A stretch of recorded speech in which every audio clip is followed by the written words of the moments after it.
tewakyaliwo budde. Twamala ebbanga ddene nga tugamba tugende mu kulonda oba tetugenda mu kulonda. Naye twabayo ne tubategeeza nti tugenda kugenda mu kulonda. Si nti tetumanyi Museveni kya pulaninga kola, tukimanyi. Naye ffe tupulaninga kola ki? Yendako tokyogera wano.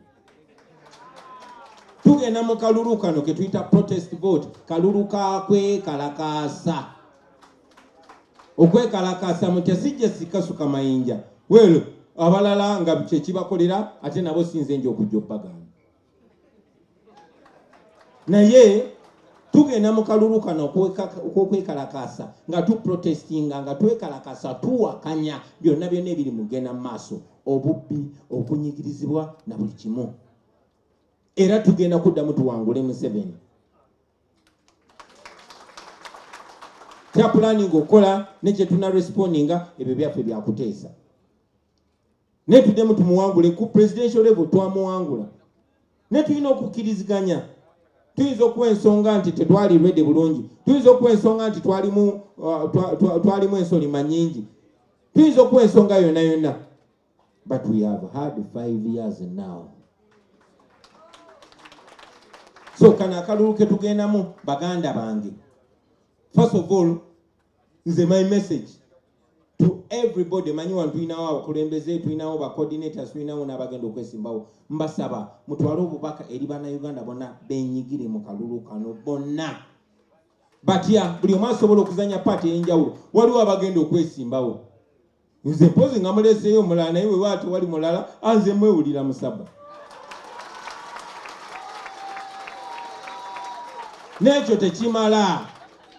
Twagala okubeera ne candidate agenda okuwangula candidate wa Museveni ku buli level kuva ku LC1 paka waggulu ku presidential. Ate si kwesimbawo bwesimbi. Kubanga eno tegenda kuba by election, wagenda kubeerawo okulonda buli wamu. Manyi nti Museveni akozesa ssente zaffe nyingi, manyi nti akozesa amagye gaffe ne tools zonna zonna eza coercion.